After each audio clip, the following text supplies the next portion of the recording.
ಕಿರುಕುಳಕ್ಕೆ ಮನನೊಂದಿದ್ದಾರೆ ಚಾಲಕರು. ಹೀಗಾಗಿ ದಯಾಮರಣ ಕೋರಿ ರಾಷ್ಟ್ರಪತಿ ದ್ರೌಪದಿ ಮುರ್ಮುಗೆ ಪತ್ರ ಬರೆದಿದ್ದಾರೆ. 3,000ಕ್ಕೂ ಅಧಿಕ ಚಾಲಕರಿಂದ ದಯಾಮರಣ ಕೋರಿ ರಾಷ್ಟ್ರಪತಿಗಳಿಗೆ ಪತ್ರ ಬರೆಯಲಾಗಿದೆ. ಯಾಕಂದ್ರೆ ಪೋರ್ಟರ್ ಕಂಪನಿಯಿಂದ 25% ಕಮಿಷನ್ ವಸೂಲಿ ಆಗ್ತಾ ಇತ್ತು ಅನ್ನುವಂತ ಆರೋಪ ಕೇಳಿ ಬರ್ತಾ ಇದೆ. ಇದನ್ನ ವಿರೋಧ ಮಾಡಿದ್ದಕ್ಕೆ ಚಾಲಕರನ್ನ ಬ್ಲಾಕ್ ಲಿಸ್ಟ್ಗೆ ಹಾಕಿ ಅವರನ್ನ ಸಸ್ಪೆಂಡ್ ಮಾಡಲಾಗುತ್ತೆ.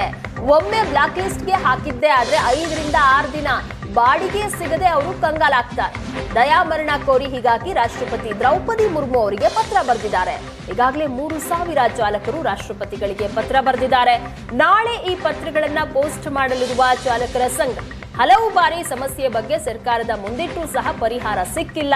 ಪ್ರತಿ ಬಾರಿ ಸಹ ಸರ್ಕಾರದಿಂದ ನಿರ್ಲಕ್ಷ್ಯ ಧೋರಣೆ ಕಂಡು ಬಂತು. ಹೀಗಾಗಿ ಕೊನೆಯದಾಗಿ ಈಗ ದಯಾಮರಣವನ್ನ ಕೋರಿ ರಾಷ್ಟ್ರಪತಿಗಳಿಗೆ ಪತ್ರವನ್ನ ಬರೆದಿದ್ದಾರೆ. ಸರ್, ಇದು ನೊಂದ ಚಾಲಕರ ವೇದಿಕೆ ಸಂಘಟನೆ ಕಡೆಯಿಂದ ಸ್ಟಾರ್ಟ್ ಮಾಡಿದ್ದು ಅಭಿಯಾನ ಅಂತ ಸ್ಟಾರ್ಟ್ ಮಾಡಿದ್ವಿ. ಯಾಕೆ ಅಂತ ಹೇಳಿದ್ರೆ ಕರ್ನಾಟಕ ಸರ್ಕಾರ, ರಾಜ್ಯ ಸರ್ಕಾರಕ್ಕೆ ಕಣ್ಣು ಕಾಣಿಸ್ತಾ ಇಲ್ಲ.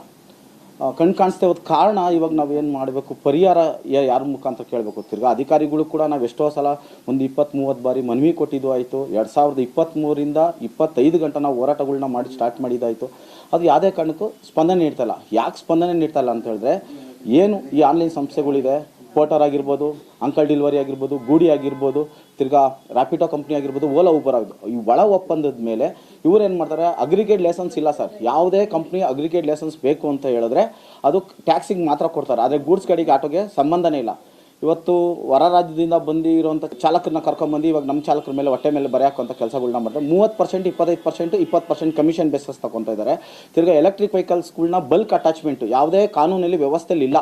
ಬಲ್ಕ್ ಅಟ್ಯಾಚ್ಮೆಂಟ್ ಗಾಡಿನ ಮಾಡಬೇಕು ಅಂತೇಳಿ ಇವರು ಬಲ್ಕ್ ಅಟ್ಯಾಚ್ಮೆಂಟ್ ಮಾಡ್ತಾರೆ. ಈ ಕಾರಣದಿಂದ ನಮಗೆ ಸಂಸಾರ ನಡ್ಸೋಕ್ಕಾಗದೆ ಹೋದ ಕಾರಣ, ಗಾಡಿ ಲೋನ್ ಕಟ್ಟೋಕ್ಕಾಗದೆ ಹೋದ ಕಾರಣ, ನಾವು ಮಕ್ಕಳಿಗೆ ಎಜುಕೇಷನ್ ಕೊಡೋಕ್ಕಾಗದೆ ಹೋದ ಕಾರಣ ದಯಾಮರಣನ ಪಾಲಿಸಬೇಕು. ಇಲ್ಲ ಇವರೇನಾದರೂ ರಾಜ್ಯ ಸರ್ಕಾರದವರಾಗಿರ್ಬೋದು, ಇಲ್ಲ ಅಂತ ಹೇಳಿದ್ರೆ ಆನ್ಲೈನ್ ಸಂಸ್ಥೆಗಳಿಗೆ ಯಾರು ಈ ವಹಿವಾಟನ್ನು ನಡೆಸ್ತಾ ಇದ್ದಾರೆ ಅವರೆಲ್ಲರೂ ಈ ಕಡಿವಾಣ ಹಾಕುವಂಥ ವ್ಯವಸ್ಥೆಗಳನ್ನ ಮಾಡಬೇಕು ಅಂತ ಹೇಳ್ತೀನಿ ಸರ್. ಸರ್, ಬ್ಲಾಕ್ ಮೇಲ್ ಅನ್ನೋದು ಪ್ರಶ್ನೆನೇ ಇಲ್ಲ ಸರ್. ಯಾಕೆಂದರೆ ಪ್ರಜಾಪ್ರಭುತ್ವದಲ್ಲಿ ನ್ಯಾಯ ಸಿಕ್ಕಿಲ್ಲ ಅಂತ ನ್ಯಾಯದ ಪರವಾಗಿ ಹೋರಾಟ ಮಾಡೋದು ಪ್ರತಿಯೊಬ್ಬ ನಾಗರಿಕನ ಹಕ್ಕು.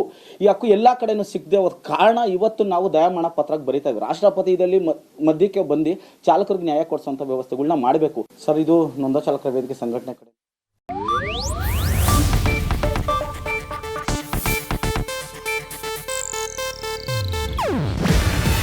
ಇದು ಏಷ್ಯಾನೆಟ್ ನ್ಯೂಸ್ ನೆಟ್ವರ್ಕ್ ಪ್ರಸ್ತುತಿ.